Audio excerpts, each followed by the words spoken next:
Mike Pence is a vacuous, bottomless pit of mendacity. He can stand on the stage, get a question, look into the audience, and just lie.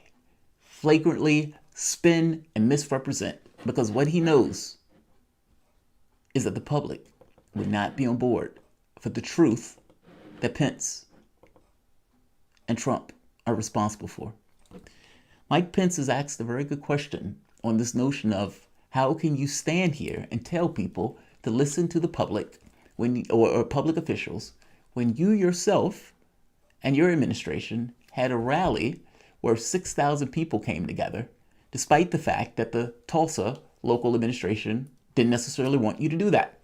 Not to mention, you had a congregation of people, all of them, many of which sitting there with no mask on, in a building, in a church service. So how are you telling people this when you guys have been flagrantly abusing this very specific thing? Not to mention in the context of a country that is reeling from a shocking spike in COVID cases. This is the United States today. This is what we look like, with hotspots all across the country. Europe is to the point where they are going to ban American travelers from coming into the country because we are the epicenter of the world with the obscene number of cases of 122,000 people dead and 2.4 million infected. And that number gets higher every day. Soon back to the several thousand a day, or 1,000 and more a day. I want to show you a question that Mike Pence got. And I want to dissect the mendacity of his response to this question. Just the spin and the minutia and the bullshit that he is spinning that is without context, or for that matter, just plainly belied by the facts. Mike Pence, empty, vacuous, bottomless pit of mendacity. Welcome to the Soapbox.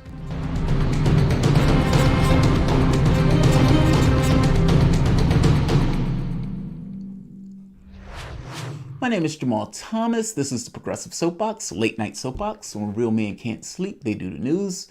I don't have a strong expectation for a lot of people to be here, but this video was lined up in the queue, and as such, I wanted to get it out of the way before getting to a few other videos that I wanted to do later tonight or going into the morning.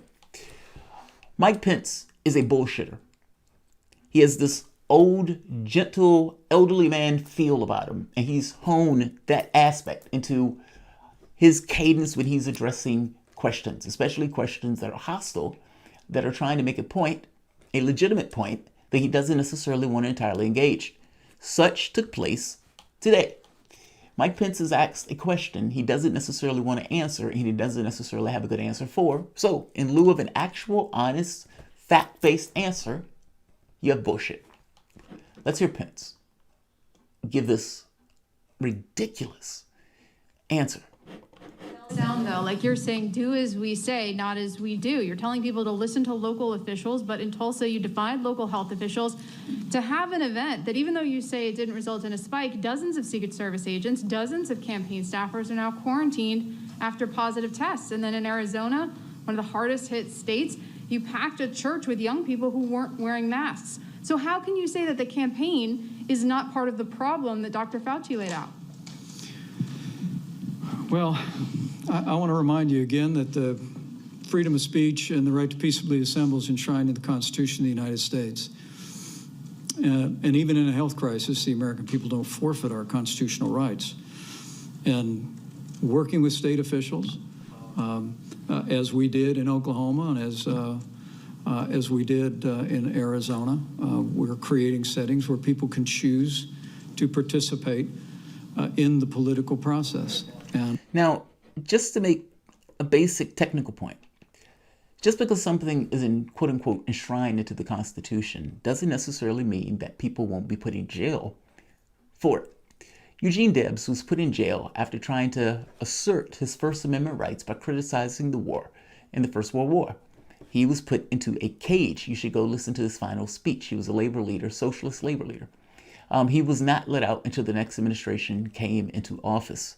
Despite the fact that he's saying this the reality of it is, if there was a crisis, be it Nazis coming over the ridge, or for that matter, health emergency where people will die as a result of it, is there really a difference between those things?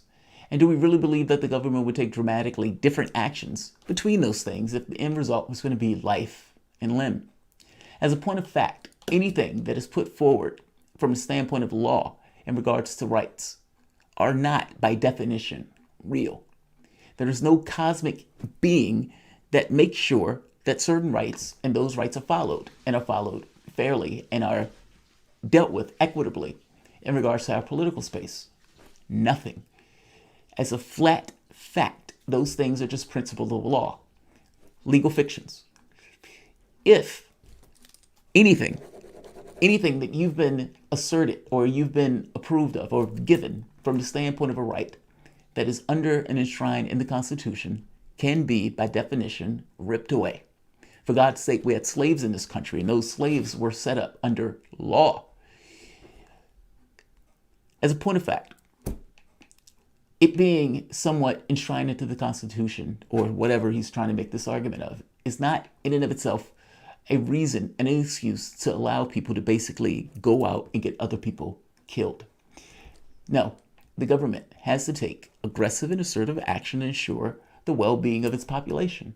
And I understand that that's not necessarily something that everybody loves, but the public, for the most part, agrees that they have concerns about being pushed back into work too early, especially if that will expand the virus.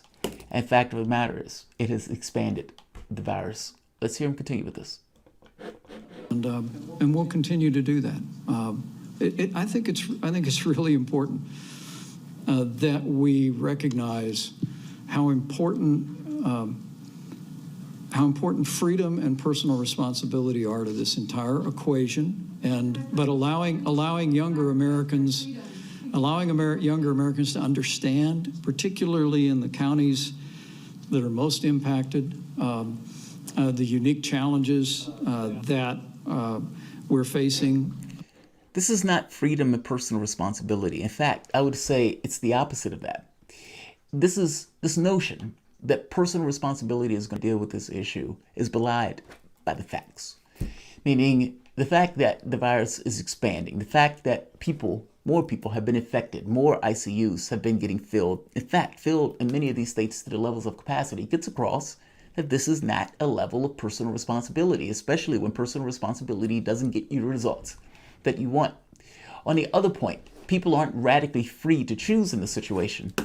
If you are a company or a business that has decided to open up, those employees, even if they believe they will be subjected to a health crisis, may have a hard time turning that job down, especially if they need a paycheck. This is kind of where I get into this notion of it is not an issue of personal responsibility. The owner class that is saying we want these people back to work. And despite the fact that those people may be coming back to work in hazardous, adverse conditions, the owner class wants what it wants. And those people aren't entirely radically free to make a choice otherwise, especially if that choice or the other side of that choice is not being able to pay your rent or not being able to pay your car note. The majority of people in this country didn't have $500 in the bank to ride out a crisis at all. So the notion that people were whole going into this wasn't there. You had many people that were already in dire straits before the COVID-19 virus hit and after just got to a level of desperation. People in food courts, the elderly, not having the money or for that matter, the resources to get the things that they need in our society and are stuck with going to food banks, let alone having an inability to pay rent. And with that inability to pay rent, getting that much more disastrous coming next month. If a person was in that situation and their job opened back up, despite the fact that the job might make them ill, let's say for example, maybe in Texas or Florida, does that person say no? And if that person doesn't say no, did that person have a choice? Especially if the government wasn't there to ensure that they were made whole to make that choice whether to go to work or not. In fact, the very act of just giving people a pittance of $1,200 was done so in order to entice those people back to work as soon as possible, regardless of what their health concerns would have ended up being. You are not radically free, and this is not an issue of personal responsibility.